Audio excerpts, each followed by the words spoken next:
Hey guys, Dr. Shook. So this is take 2. I had an issue with my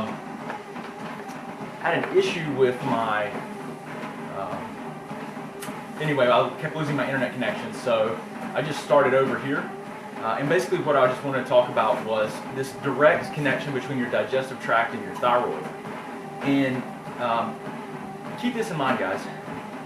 Think about this for a second, okay?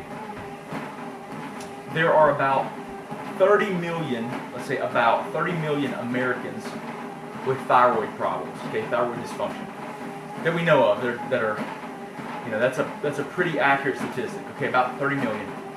There are about 70 million Americans with digestive tract problems.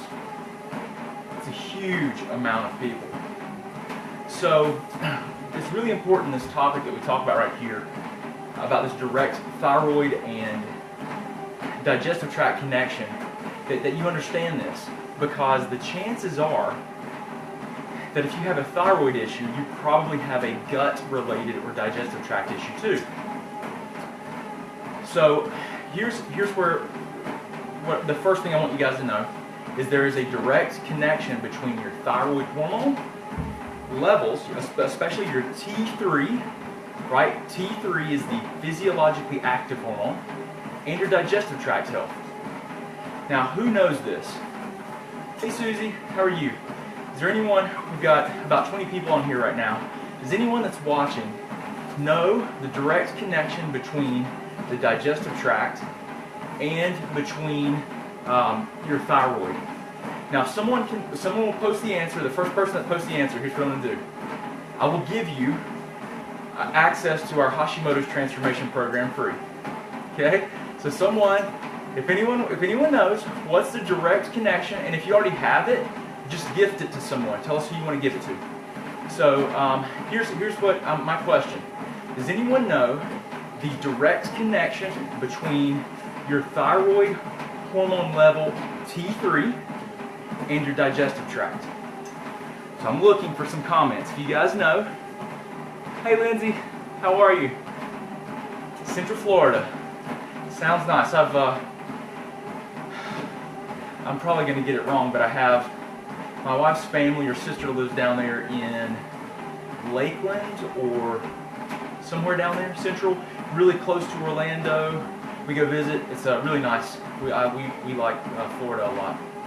So, all right, guys, we've got about 25 people. I'm going to just ask one more time. I'm going to tell you guys. Who can tell me the direct connection between your digestive tract and your T3, which is the physiologically active thyroid hormone? What's the direct connection between the gut and your T3 levels? If you get it right, just post a comment. If you get it right, I'm going to, the first person, it's okay. It's okay, Susie. Hi, in Missouri. Is that Patty? The phone's kind of far away from me, guys. I have a little slightly different perspective here, so I can't read your comments as well, but I'm trying. So, okay, well, if anyone knows, the first person that posts it, we're going to give you the Hashimoto Transformation Program. You just have to, if you don't mind, just message me, and I'll tell you if you get it right. So, okay, so here's the direct connection, okay? Good try, Sherry. Liver's not it, but it's close. Now, the question is, okay, remember, guys, here's the question. What's the direct connection between your digestive tract, like your gut health, and your T3 levels? See, I'm being a little bit more specific. How does the digestive tract health impact your T3 levels? Anyone get it right? Let's see. It's a little bit weird. Okay, get your errors. T3 is low, metabolism is slow. That's true, but that's not what I'm looking for, Susie. Patty says, is it cortisol? No. Randy, is it liver? No, it's not liver. This is T3 levels and gut. How are they directly related? So if your gut's messed up, why might that affect your T3 levels? Okay, why might that affect T3? If you get it right, guys, if you get this question right, and someone posts the answer, then you're going to get the Hashimoto's Transformation Program. We're going to give it to you, okay? It'll probably be tomorrow before we can do it, but we will give it to you, promise you. Randy! Randy got it. Everybody, clap for Randy. My buddy Randy, he's been listening to me a lot. Healthy bacteria. All right, so Randy got it right, guys. Here's the direct connection between healthy T3 levels, T3, right, which is the physiologically active thyroid hormone, and your gut health. Randy got it right. Randy gets a copy, he gets full access to our Hashimoto's Transformation Program and our private support group with that. Good job, Randy. I'm proud of you, buddy. I know you've been following me. I see you on here a bunch. I'm going to wait just a second till my connection's a little stronger, guys. So, the direct connection between T3 levels and between your gut health is bacteria. Primarily, it's bacteria. So you have to have a healthy amount of bacteria in the digestive tract to convert your T3 acetic acid and your T3 sulfate into T3 that's usable by the body. Now, if you see my whiteboard diagram that I draw out, guys, I'm going to tell you there's so much information in that video that if you watch it several times, draw it out for yourself, you'll learn so much.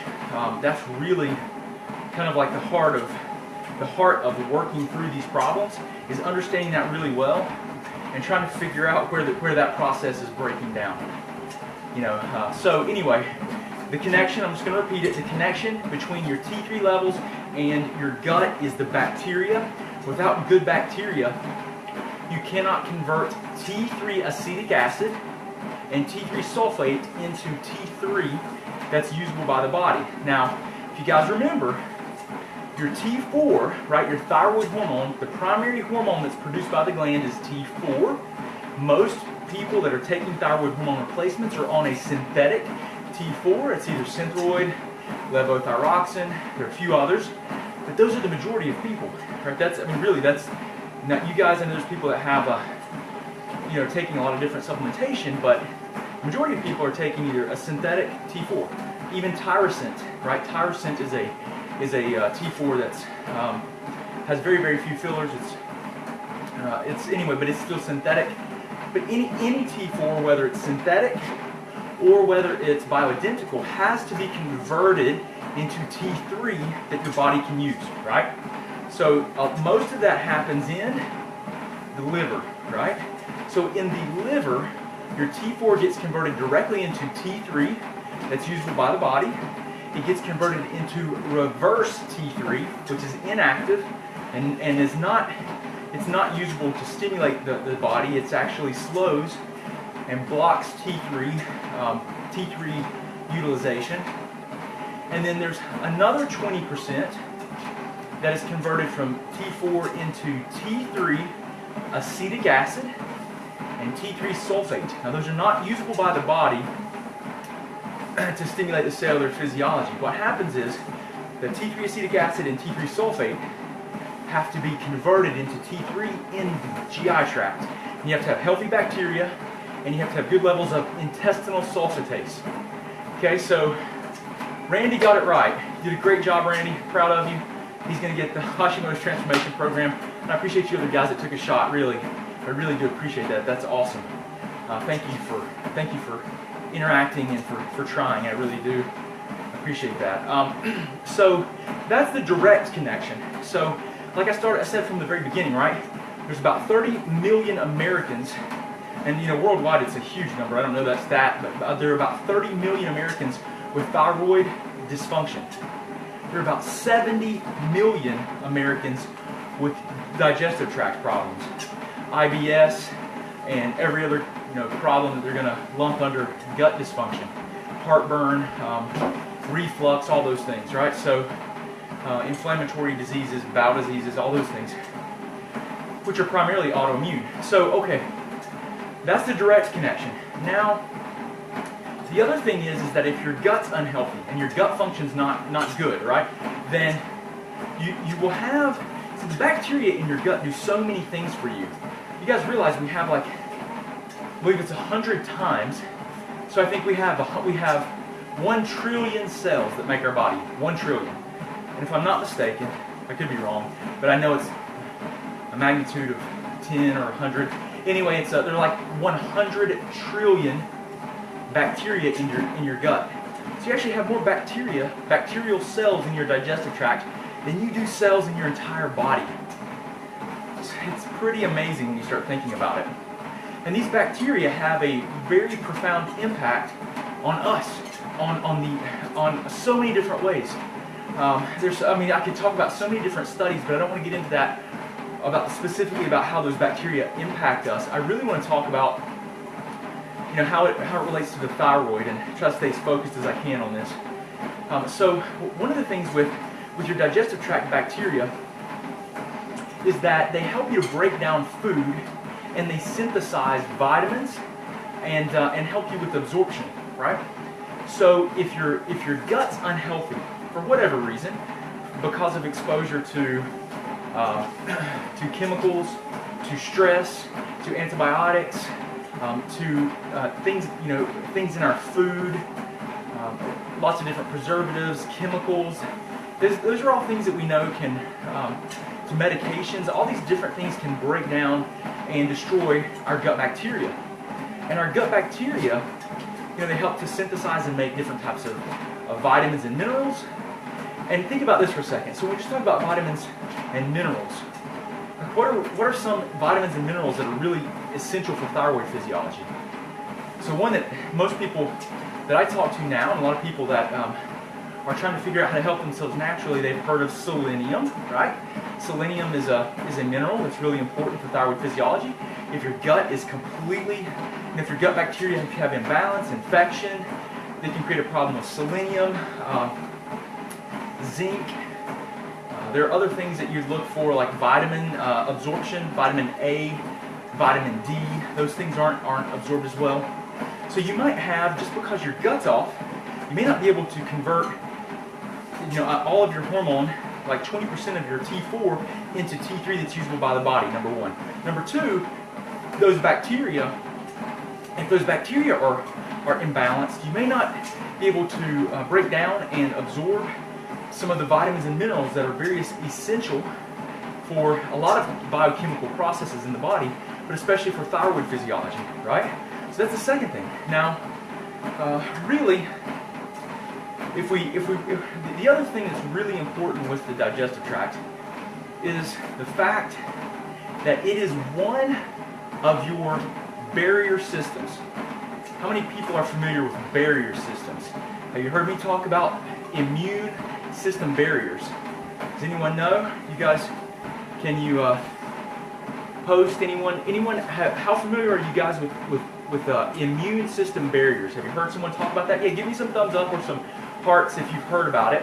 I am going to talk about it, but it's really important that we discuss these barrier systems, because guess what, guys? Essentially, there are things outside of the body, and there are things inside the body, right? So inside the bloodstream that the immune system can see, and there are things outside of the body that our body will wants to keep out or selectively let in, so that our body can use them to rebuild and produce energy and carry out our processes. Well, guess what keeps the things out, and the things in, right? Am I spoon feeding? That's what I want to do. I'm going to teach you guys this stuff, right? Is the barrier, right? These barrier systems keep the things outside of the body that need to stay out, and the things inside that need to stay in, and they selectively choose and let things into the bloodstream and into the circulatory system so the body can rebuild. Okay? So what happens is that these barrier systems, if they break down, then it can pose a lot of problems for the immune system, right? So, which is inside the bloodstream. It can cause a lot of problems for your immune system.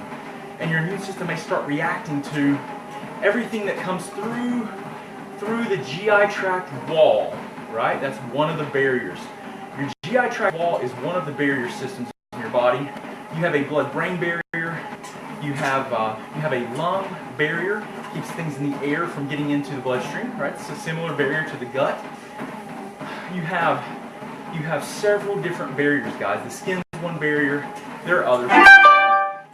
The most popular and common one that we've heard about, and probably one of the most, our understanding today, the most significant is going to be the GI tract barrier. Because of this problem, that a lot of you've heard about, called leaky gut or intestinal permeability. And basically, it's just where the GI tract wall, which, who can tell me this? How thick is our GI tract barrier? How thick is it? Many of you guys are not going to probably know this unless you've heard me say it. But how thick is our GI tract wall that keeps things in the digestive tract there and keeps things out of the bloodstream? One cell thick. Okay? So it's really a lining inside the GI tract. Thanks, Susie. Great answer. There's one cell wall thick is the lining of the gut. Now, that can be a little deceiving because there is mucus, and there's this layer of enzymes, brush border enzymes and mucus that are on top of that. So for the gut to become leaky, those things have to break down. The mucus layer has to be sloughed off, the cell lining has to be irritated or damaged, and then these spaces, the gaps between the cells, right? So these cells are all lining the GI tract. They touch one another, and they have these finger-like, shag, carpet-like projections called microvilli. And these things, what they do is they make enzymes, they help with the absorption of food and nutrients. And so once these things start to get irritated and broken down, they get shorter, and they can gap. They can actually open up, letting large molecules of things from the gut into the bloodstream. So what's the problem with that?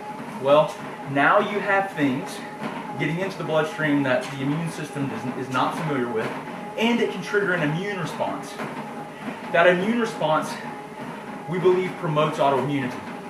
And we see it when we support this concept of leaky gut clinically, that we can make a huge difference. So as it relates to the thyroid, right? So what we're trying to talk about here is the gut connection to the thyroid. A few things, let's recap. Number one, the gut-thyroid connection.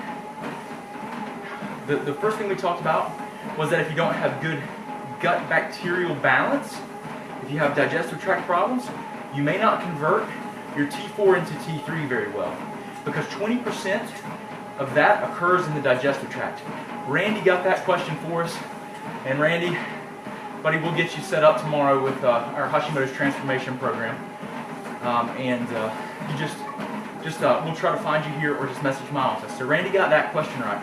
The second thing we talked about was that if you don't have good gut bacteria, you may not be able to break down, manufacture certain vitamins, and absorb some minerals. And we talked about zinc and selenium and vitamin A. There's a lot of important vitamin and minerals that these bacteria impact. Okay, so your gut health has to be healthy there, or that can impact and affect your thyroid physiology. Okay, there's the second thing. The third thing, the gut and thyroid connection, is going to be basically autoimmunity, guys. And that if your bacterial wall breaks down, your mucus layer that helps to protect the lining of the digestive tract, if it is damaged, destroyed, if it sloughs off, and if your cells, the wall that separates the inside of the GI tract from the bloodstream is one cell wall thick. If this breaks down and becomes permeable, or the lay term we'll use is leaky, like leaky gut, then it will start, your immune system will begin to be exposed to food proteins that are breaking down. And very likely bacterial, the breakdown of bacteria, these things called lipopolysaccharides. We see that a lot of times with gut infections. So, okay, this is the third thing, right? So it's an immune system barrier that can promote and encourage an autoimmune process to occur. It drives inflammation. It's a huge problem, huge problem. Okay, let's talk about the fourth connection between the thyroid and the gut, okay? So the fourth connection that I want to talk about to you guys is if you have low thyroid function, like hypothyroidism, right? What's one of the #1 complaints that I hear with gut function? What do you think people come in to my office and they say, hey, I've got this, this is how my gut's working. I'm hypothyroid and I am, anyone? What am I trying to say here, guys? What is one of the most common complaints for the digestive tract function for people that have a low thyroid? Right, I'm really talking about, I'm going to give it away here, frequency. So are most people, do they have problems? I'm looking, thanks Christine. Miriam, good try. Yes, Patty, great job. Constipation, Randy, Susie, you guys are nailing it. You've listened to me, and you've probably read. I know a lot of you guys know this stuff too. Maybe my question wasn't formulated that well. I used to have an instructor that I remember very, very well, and she would write questions, and they were the most confusing questions, and they could be answered several different ways. So I'm not trying to do that to you guys. I remember how frustrating that was. But great job. None of you guys are wrong here. Bloating, I see. Alice says. So great job, guys. But constipation is probably, when someone comes in and we're trying to evaluate how their gut is functioning, one of the #1 things that they're going to tell me is that most frequently that I'm going to see is that they're constipated, right? Their bowels aren't moving well. Now, how does that affect the thyroid? How can constipation affect your thyroid? We're on our 4th connection, guys, between thyroid and gut, the thyroid-gut connection. So here, let me explain how constipation can affect the thyroid. And it's kind of hard to say for sure, like, what comes first. Does constipation come first? Does the thyroid, like hypothyroidism, come first, or Hashimoto's? And which one causes the other, right? So here's what it does. Hey Susie, good answer. So Susie says, I'm asking guys, the question is, what is one of the side effects of constipation, and how can it directly affect the thyroid? There's a lot of consequences to being constipated, right? So Susie says toxins. Basically, yeah, that's right, Susie, in a lot of ways. So let me explain to you guys. So one of the things that we'll see happen if you're constipated is that you have the stool just sit there and it's not eliminated quickly. Well, guess what, guys? Your stool is one of the ways that your body will eliminate toxins and hormones. Okay, so testosterone, estrogens, all these hormones are broken down and metabolized by your liver. They're put into your gallbladder. Your gallbladder, well, they're made, let me say this, the liver takes these hormones and makes them water soluble so that they can be eliminated through your sweat, urine, or feces. Okay, so through your stool, your sweat, and through your urine. So, yes, Patty Dodson Briggs, I believe. Estrogen toxicity. Everybody give a hand to Patty. I love it. So good job. The 4th connection really is, listen, if you have constipation, the stool sits there, you're going to reabsorb a lot of these estrogens. The other problem is this. You'll back up your liver. So a lot of times hypothyroidism and decreased ability to use your thyroid hormone will slow down the methylation processes of the liver, which allows you to break down toxins, break down hormones, and put them into the bile, which is in your gallbladder. Bile sits in the gallbladder, and the gallbladder mixes that with your stool, and then you eliminate it. Okay? So if your stool sits there, a lot of times what you'll see is yes, estrogen toxicity builds up a buildup of estrogen.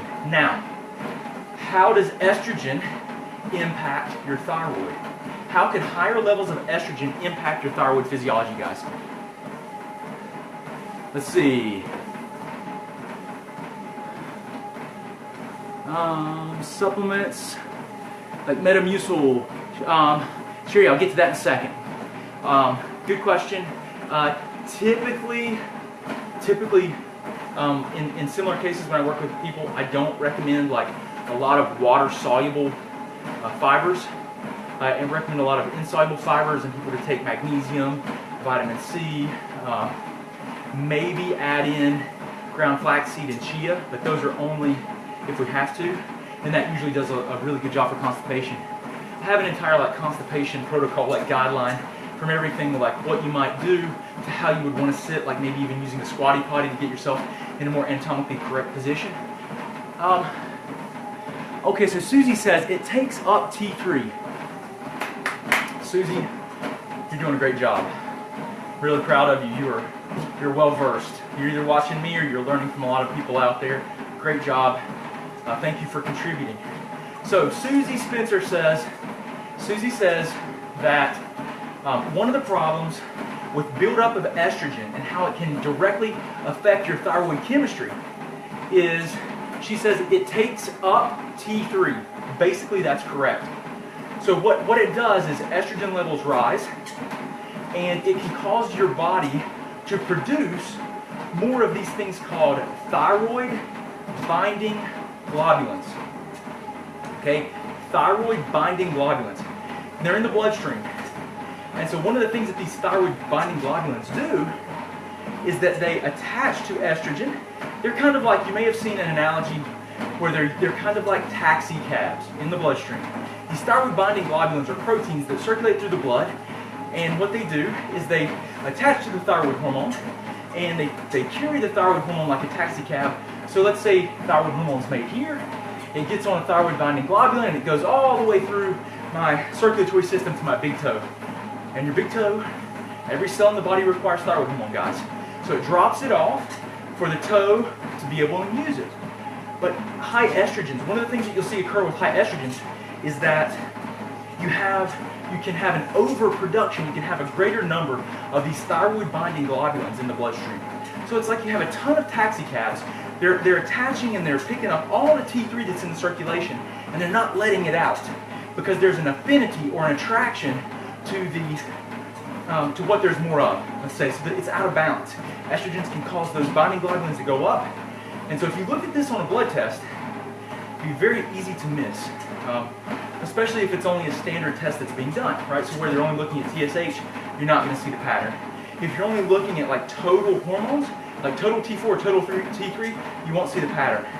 Now, if you're looking at a total hormone, like T4, and let's say that's normal, and you look at total T3 and that's normal, but then you get the free hormones, like free T4, free T3, and if the free hormones are lower and you have more total, that means you have more hormone that's bound to these carrier proteins. Now that can be a sign. The other thing is the T3 uptake. I love T3 uptake. T3 uptake, if it's low or in the lower end of the lab range, doesn't have to be lab low, that can also be a sign that there's an estrogen, higher estrogens causing more of these binding proteins that are holding on to the thyroid hormone. And guys, this is one of the major reasons that I see women that are on birth control, that have been on birth control, that are on hormone replacement, anti-aging protocols, they're menopausal, so they're giving them creams. Guys, I can just tell you, that's one of the number one reasons I see them have poor thyroid hormone sensitivity and physiology. So it's not the classic stuff you're going to see. So that's number 4. All right, we've gone through a lot of things, guys. We've gone through a lot of things here, but number 4 is basically that if your stool doesn't move, if you're constipated, it can cause your estrogens to build up because you're not eliminating them effectively. That buildup of estrogen can cause you to have more of these little transport proteins in the bloodstream. These little transport proteins called thyroid binding globulins can hold on to all the T3, not all, but hold on to more of it than you want, causing it not to be available for the cells of the body, causing you to feel low, right? Like you don't have enough thyroid hormone, have hypothyroid symptoms, yet those labs, a lot of them will look normal. So really important, guys. And then some people, I haven't even seen some of the comments, guys, but a lot of you guys are going to be like, well, so how do we fix it, right? It's different. It's going to be different for every person. But listen, guys, I do this. I've been doing this on all my videos. What's the first place I'm going to tell anyone that says, hey, where might I want to start? And I would be like, well, in similar cases, I would have someone start with diet, right? Of course, it's going to be dietary changes because our diet is probably the biggest factor right now that is causing chronic disease processes and causing us to be sick. Okay, so diet's going to be first. Let's see, guys. So many comments, and I appreciate you guys. I'm trying to see here. Okay, let me continue, guys. Those are some great questions. They're just more complex. I mean, there's a lot there. Can't even scroll through. Have to reach quite a ways. I'm going to look through a lot of these comments, and we'll try to pick out things that we can have other discussions, Facebook Lives about. Okay, so we talked about 4 different things, direct connections between the gut and the thyroid. Okay, so the last one we talked about was just constipation, driving up estrogens, causing problems with the body's ability to have the thyroid hormone available to use. Let me think, what else? Okay, let's talk about a 5th way. Okay, I'm just thinking up a lot of this stuff as we go. There's probably going to be more. I'm sure there are more than what we're going to talk about. Let's go with number 5. So number 5, the 5th way, how can your thyroid be directly impacted by your gut health? Okay, or your, let's say, thyroid physiology, right? And guys, this isn't like an academic lecture, because I'm not being, ultra specific, and I'm not citing literature or anything else. But let's talk about these ways that are that it can impact it, that I see it impacted every day. If I was at a whiteboard and we were having an official class, we'd have all kinds of stuff listed out, and I would put a lot more time into it and give you some references. But I don't have that. We're just talking about what I've learned and these connections that I'm sure we can find literature on all of them, actually, because I've learned from people that have cited literature on all of them. So, okay, so 5th reason, gut can impact the thyroid, or 5th way. Let's go back to the constipation. Maybe this is a way, maybe another way. You don't have to be constipated for this to occur, but constipation will absolutely promote this.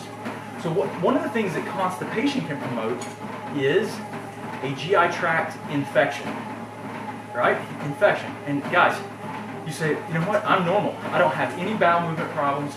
I go every day. Guys, silent gut infections. I've seen them. We've checked. We check almost everyone. We do a fecal cytology or a stool panel on most of the people that that have the means to do that. I will encourage it because it's so insightful. So one of the things that we'll see occur is that in the gut, if you're constipated, that slow-moving transit of the digesting food can promote bacterial overgrowth, yeast overgrowth. One of the things that these infections in the gut can do is that they can break down. If you listened earlier, they can break down and cause problems with that mucosal lining and cause irritation of that single-cell thick GI tract wall, and promote this concept of leaky gut or intestinal permeability. Okay, so if these infections affect the gut this way, constipation could fuel the infection by having more bacteria that's there and present, and cause an overgrowth of opportunistic bacteria that we don't want to overgrow in the gut, causing an infection that could irritate the gut wall, promote leaky gut or intestinal permeability, which can promote and trigger an immune response.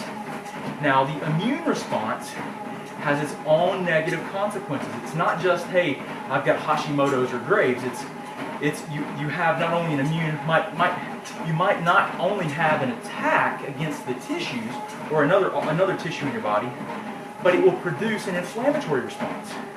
It will raise the levels of these chemical messengers called cytokines, and the cytokines can actually decrease the sensitivity of the cells of your body to your thyroid hormone. Number 5, connection. You guys see, that's why you hear so many people talk about the gut. You hear so many people talk about the digestive tract. That's why I talk a lot about food. Because when we're trying to reach the masses of people, where do people need to focus first? Well, you typically it's going to be with the digestive tract, okay? Because of all these reasons. Now, okay, let's talk about a 6th way.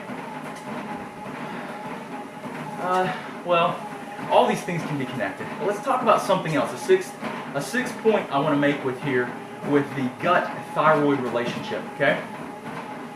So if your bacterial balance is off in the digestive tract, we talked about with my second tip, the second thing I talked about was that bacterial imbalance could cause you to have problems with absorption and absorption of certain nutrients and vitamins and the manufacturing of certain vitamins, okay? But if the bacteria are imbalanced, you may have a deficiency of short-chain fatty acids. Okay? Has anyone ever heard of short-chain fatty acids? You can just put yes or give me some thumbs up or some hearts or something. Anyone ever heard of short-chain fatty acids and the importance of the short-chain fats in your digestive tract? I'm sure some of you have, but so here's what I want to tell you. The gut's important, their relationship with the thyroid, right? Is that short-chain fatty acids like butyrate in particular, if they're deficient, so if you don't have good gut bacterial balance, then those bacteria will not produce those short-chain fatty acids in the right ratios or the right quantity. Well, butyrate, in particular, is very, very important for the repair of the lining, those cells that line the gut, the endothelial cells, okay? Very important for the repair of those cells. It's also, your bacterial balance, guys, is really important for immune regulation. And what do, we think 90% or even more of people that are hypothyroid, what do we think that the reason for that is? The reason for hypothyroidism, 90% or more? Hashimoto's, right? Which is an immune system problem. So your gut, again, immune regulation, vitamin production, T4 to T3 conversion, importance for elimination so you don't develop estrogen problems, estrogen dominances. So you don't develop, everything that's being moved out and mobilized through the gut. It's really important. So there's a really important connection between the gut and your thyroid, and it's something that I want all you guys to be familiar with. Let's see. We could talk, guys. We could talk about a lot of different things right now with the gut, because technically the gut, if we talk about the gut being, everything from the mouth to the anus, and we're including stomach, pancreas, gallbladder. There's a lot there. If we pull in, especially the gallbladder and the pancreas, if you don't have adequate thyroid hormone stimulation of your cells, your gallbladder may be sluggish. And if the gallbladder if it's sluggish and it doesn't contract well, you can develop stones, or you can just have an inefficient release of bile salts into your digesting food. And that can cause problems with absorption of all kinds of vitamins, minerals. If you have low thyroid hormone physiological stimulation of cells, so you don't have to be just necessarily the quantity doesn't have to just be low. You might have normal quantities, but if your cells of your body aren't sensitive to the hormones, or if they can't get transported there, or they're not converted properly, then you can have problems like hypochlorhydria or low stomach acidity. And low stomach acidity can perpetuate all kinds of problems, guys. It can promote poor gallbladder contraction, poor release of pancreatic enzymes. Your stomach acid is also protective against parasitic infections, against fungal overgrowth. It's important for the extraction of vitamins from your food. Critical. Hypothyroidism can promote that. Okay, so or poor thyroid hormone physiological function. So I think that's about it for the gut and the thyroid as far as what's on my mind right now. I've been going about 40 minutes, guys, so I'm going to have to wrap it up for today, but I hope this has helped you guys out.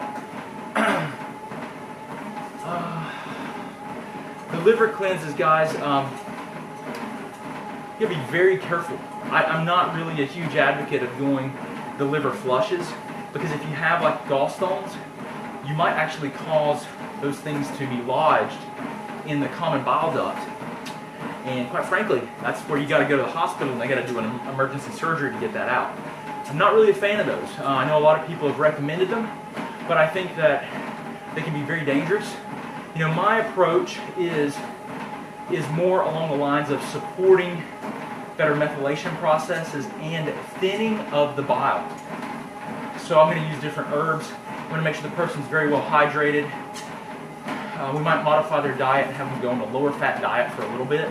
Even though I'm really a big advocate of high fat, it's contraindicated, or it's not something you want to do if someone has gallstones. I mean, if you can start improving their bile flow, then you might be able to start increasing fat and see where their tolerance is. But I mean, you know, if you take, listen, a lot of people say, you know, I take fish oil, but I can't take it, I hate it because I burp it up, right? That's a problem. That's a problem, because if you're burping up oils when you eat higher fat meals, if you're having a lot of belching and burping, that's a very good chance that you have a gallbladder problem. Okay, so higher fat meals, that's kind of a challenge test for your gallbladder. Okay, so just so you know, I focus on like dandelion root. There's several things I use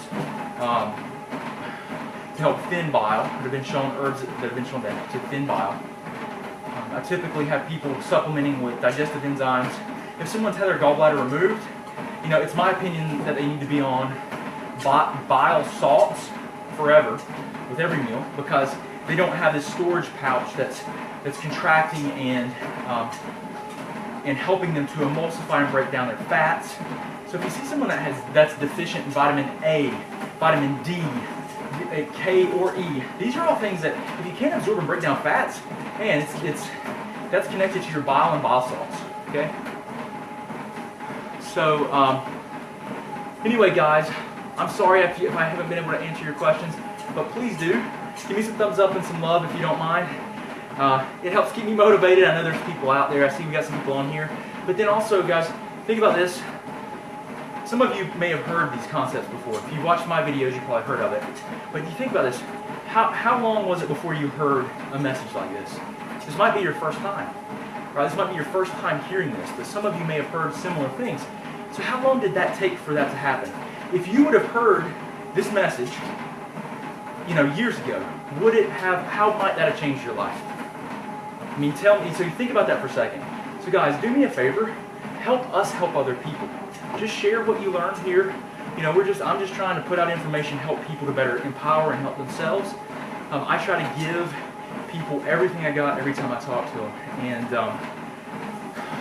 so anyway, I appreciate you guys a ton, and I hope this helps you out. I hope these live videos and the videos that we're producing, that they really do help improve your quality of life, because that's what we're trying to do. We're trying to improve every person's life that we can, and the only way we're going to be able to do that is by teaching like this and sharing this message that's really, really important. I want to try to empower you guys to be your own advocates, to be better partners with your doctors, and just to be empowered and more educated. You know, try not to, it can be frustrating, but try not to be adversarial with your doctors. Just try to find a good partner and work with them, because a lot of people are not aware of these concepts. I've been dealing with my own problems for years, guys, years, from digestive problems since I was like 12 or 13, to thyroid problems, to psoriasis, to my own autoimmunity. It's a journey, and then, you know, 12 years probably now of like formal education in this, and there's a learning curve, and you know, I don't think anything's a better teacher than experience. And being that I've had to live through a lot of problems, not as bad as a lot of you guys have. I mean, I know that, but I'm fortunate in a lot of ways. You just, you know, necessity becomes a very good teacher. So, anyway, I appreciate you guys a lot. Please do share with us. Melinda, can I clone myself? I can't. I wish I could. But you know what we do is, a lot of people are really, you know, they feel so lost with this approach and trying to figure it out. Guys, you know, I work with people and I do distance consulting. So we do like Skype or phone calls all across the United States and in other countries. And that's worked out pretty well for us. We've been able to help a lot of people. You have to have a primary care physician, and or, you know, if you have Graves' disease, you have to have someone that's managing you in case you have a thyroid storm. We will work with you as you're, you know, through functional medicine, doing consulting, We can get labs done. We can send you advanced testing. But if we're doing distance consulting, you have to have a primary care physician that's helping you, and then we will help you with the functional medicine part through consulting. But so there is something that we can maybe help you with. There's tons of resources we try to put out there. Guys, remember, a great place to start is with diet, right? If you just have questions, if you're like, I don't really know what to do or what maybe my next step should be, I do free 15-minute consultations, guys. You just go to our website and you can see there's like a place where you can just fill out the form, put in your email address, my staff will receive it, your email and phone number, and they'll call you and just talk to you and see if they can't set up a time. But it's completely free. You can ask anyone that's ever done one with me. It's all about you and trying to help you figure things out. And that's it. That's 100% it. So that's a possibility, but we only do one of those per day, guys, and we're probably, I don't even know when we have the next one available. I don't know my schedule that well, but that's an option too. So that's to anyone that needs it. I try to donate my time that way. So hopefully it helps you out. You're welcome, guys. Appreciate you so much. Randy, appreciate you, buddy. Hope you have a great day too. And tomorrow, if you don't mind, you can just go to the office of Dr. Brad Shook, which is, I guess, this is streaming on our page. And if you just don't mind, messages, direct messages, my staff will see it and say, hey, Dr. Shook said I won the Hashimoto's Transformation Program, and we'll create an account for you. We'll get you set up. We'll get you in our group as well, the closed group of people that are going through that program. We'll get you hooked up. So hopefully that'll be another resource. If you don't think you need it, give it to someone else. That's fine. We don't mind if you give it to someone else. And guys, make sure too that if you can, don't forget that at the end of this month, so what, 2 days, we're going to be giving away our Hashimoto's Transformation Program to one person. You're going to get 2 copies. Now, all you have to do is go to thyroidprogram.com, enter your email address, and you'll be entered to win it. If you've already done that in the past, then you're already entered to win, guys. So just enter to win, and then what we'll do is we're going to pick someone on Wednesday, and what we'll do is we're going to email everyone and notify them. And then if that person's okay with us sharing their email or sharing their name, we will announce it to our page here and also to the Greater Hickory Thyroid Support Group and let you know who won. And so if anyone wins, they can gift it to someone or they can have a partner. Ideally go through the program with them. That's the best way to do it. So anyway, appreciate you guys. Have an awesome day. I'll talk to you again tomorrow, I think. So have a wonderful one. Hey guys, Dr. Shook, thank you for viewing our videos. I hope they help you out. If you want to, just subscribe to our channel somewhere here. You can watch a video that YouTube's actually selected for you, so hopefully it'll help you out. If you need any other information or resources, just look in the description. We've got links to our website, to our 9 lab test guidebook, and everything else that we do. I really appreciate you, and I hope you guys have a great